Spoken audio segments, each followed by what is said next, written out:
Donc pour la recette qu'on va faire, on a récolté les haricots romano au jardin. On va faire la recette après, là, ces haricots-là. Et derrière cette recette simple, il y a une histoire. Celle d'un Réunionnais né au Mac qui a parcouru la planète, cuisiné dans des hôtels 5 étoiles, s'est forgé une réputation aux États-Unis, avant de tout quitter pour créer sa table ici, au Québec. Voici l'histoire de Loïc Leperlier, une histoire de voyage, de cuisine et de racines.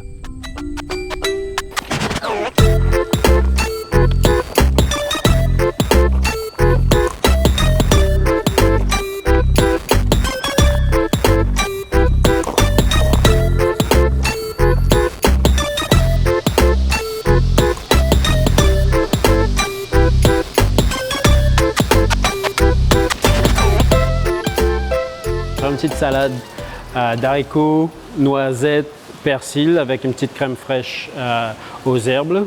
On a tout est local, tout est d'ici. Bonjour madame. Bon. C'est des noisettes qui à l'intérieur qui étaient déjà torréfiées, que j'ai déjà mixées. Elles sont torréfiées, c'est des noisettes du Jardin des Noix qui est à côté, à 5 minutes de chez nous. C'est des noisettes du Québec, vraiment bonnes. Avec ça, donc on a tout ce qu'il nous faut. On va commencer la recette. À La Réunion, après avoir fait CAP, BEP, j'ai fait mon bac pro. Après le bac pro, des professeurs, M. Lamy, il avait dit si vous voulez des options, j'ai la possibilité, si vous voulez, d'aller dans un étoilé Michelin. Je me retrouve à Paris, au Lucas Carton. Ils mettent une section, la section foie gras, la spécialité du chef. En venant de La Réunion, sortant de bac pro, première fois que je vois un vrai foie gras, c'est nouveau. Là. Au final, je m'habitue, je m'adapte. Quand même 2 ans, au final à Paris, ce qui a fait mes bases, qui m'ont permis justement à partir de là, de voyager et d'avoir de très très bonnes bases. Après 2 années intenses à Paris, Loïc retourne à La Réunion, à la maison, au Mac. Ses parents tiennent une table d'hôtes devenue restaurant et ils ont besoin d'une pause. Pendant 6 mois, Loïc reprend la relève. Mais après avoir goûté au monde, il se sent à l'étroit. Il aime son île, mais quelque chose en lui a bougé. Il a besoin d'ailleurs. Mon père se rend compte que je suis pas heureux. La mouche du voyage, comme on dit, là, qui m'avait piqué. Je voulais y aller, je voulais apprendre l'anglais.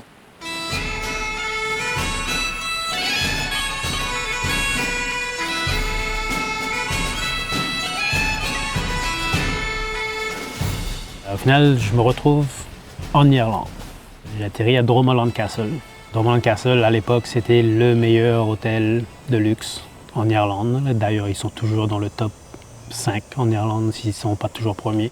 À partir de là, je reste, je pense que c'est 1 an et demi, 2 ans en Irlande.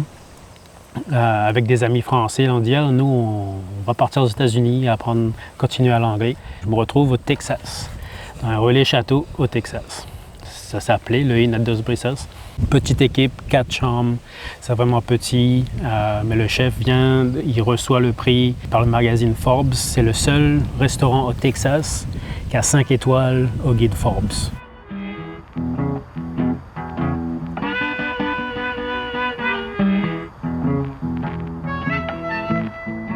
Il restera 3 ans au Inn at Dos Brisas.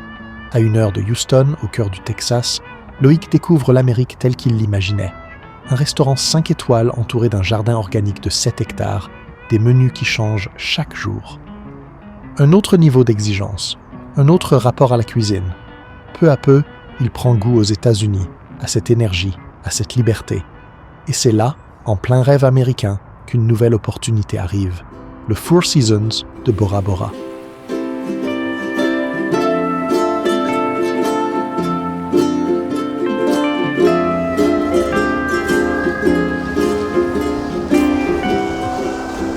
À Bora Bora, il y a plus d'hôtels qu'il y a de gens qui vivent là-bas.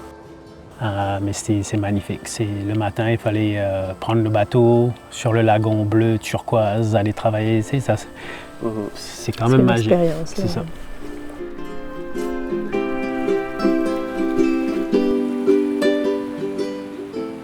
Mais Four Seasons, Dans ma tête, j'en avais besoin. Le Four Seasons, c'est la chaîne de luxe. J'avais besoin du bagage de travailler dans une grosse brigade. Bora Bora, une parenthèse de luxe et d'intensité. Pendant 1 an, Loïc travaille comme sous-chef au Four Seasons, dans une brigade exigeante. Jusqu'au jour où son ancien manager aux États-Unis lui propose de rentrer.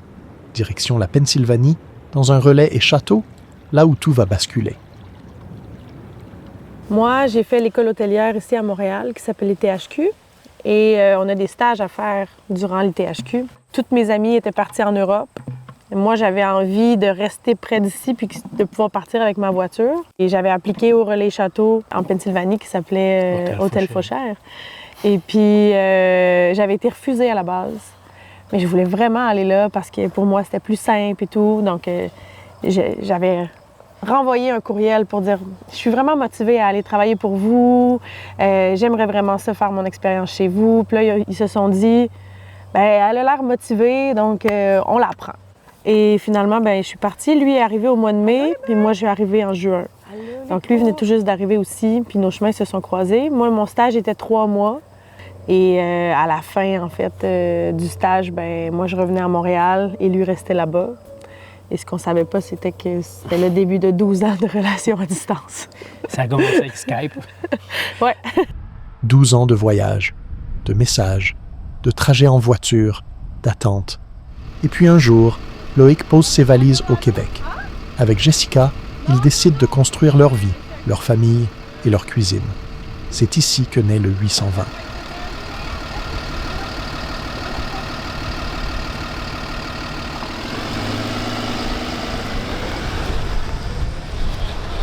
Le 820, c'est leur table. Un restaurant intimiste installé au bout d'un rang, entre champs et forêts. Une cuisine inspirée par tout ce que Loïc a appris et tout ce qu'il cultive ici. Autour du restaurant, la forêt. Et parmi les érables, un réseau de tuyaux qui attend le printemps. En mars, tout s'activera. La récolte, la transformation, le sirop. Mais aujourd'hui, la forêt respire. Ici, tout part de la terre. Et tout revient dans l'assiette. Les œufs, le jardin et les sirops qu'ils fabriquent eux-mêmes. Et c'est avec tout cela qu'ils cuisinent aujourd'hui. Moi, j'aime ça avoir le bâton aussi. Ça apporte une autre texture. Le goût, il ne change pas. Ça goûte le persil pareil.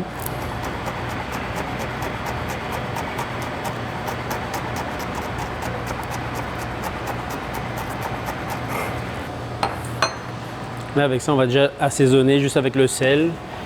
Comme pour faire dégorger, mais on va garder, on va pas le rincer après. Le sel, ça va faire ramollir et enlever l'eau qu'il y a un peu dans les haricots. En dessous, je vais mettre la crème sûre, la crème fraîche. Une cuillère, juste pour la recette. Petite pincée de sel. On va rajouter, ça c'est du vinaigre de cidre, un petit peu d'acidité en plus.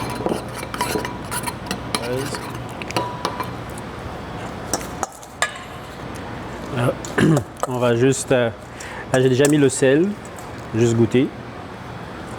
Toujours goûter. Il va manquer un peu de sel. Là je rajoute mon huile, ça peut être une huile d'olive. Moi c'est de l'huile de cameline que je disais, un petit goût de moutarde. Un petit peu d'huile.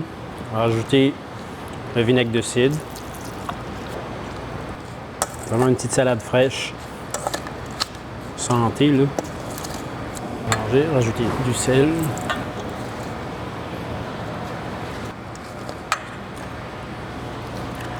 On est arrivé déjà au dressage.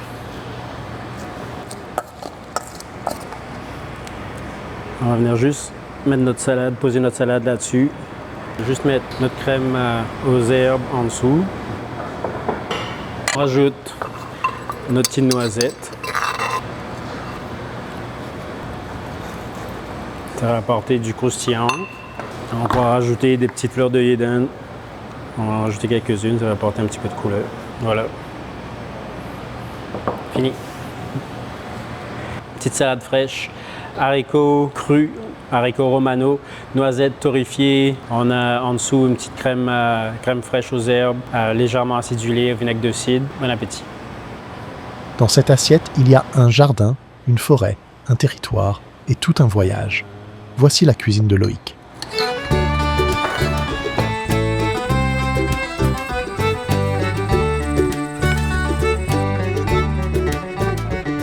L'été touche à sa fin, les jardins s'éteignent doucement, la forêt attend l'hiver et le printemps qui viendra après. En mars, l'érable s'éveillera et tout recommencera. Ici, la cuisine n'est jamais loin du cycle des saisons. Et c'est dans ce rythme, lent et régulier, que Loïc écrit sa propre histoire.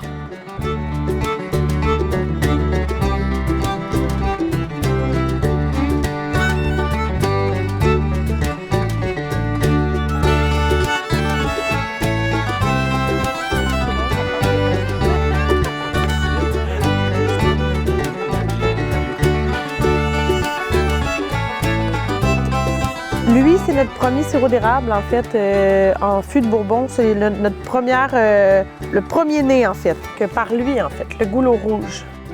Deuxième produit qu'on a créé, c'est le sirop d'érable à la vanille. Donc, aussi, on voit bien à l'intérieur, vous avez la gousse de vanille, la vanille Bourbon de La Réunion, bien entendu. C'est un sirop hyper gourmand. Qu'on peut se servir, ça va remplacer l'essence de vanille dans une recette. C'est vraiment, vraiment super chouette. J'ai pas besoin de vous vendre la vanille réunionnaise, là, donc clairement,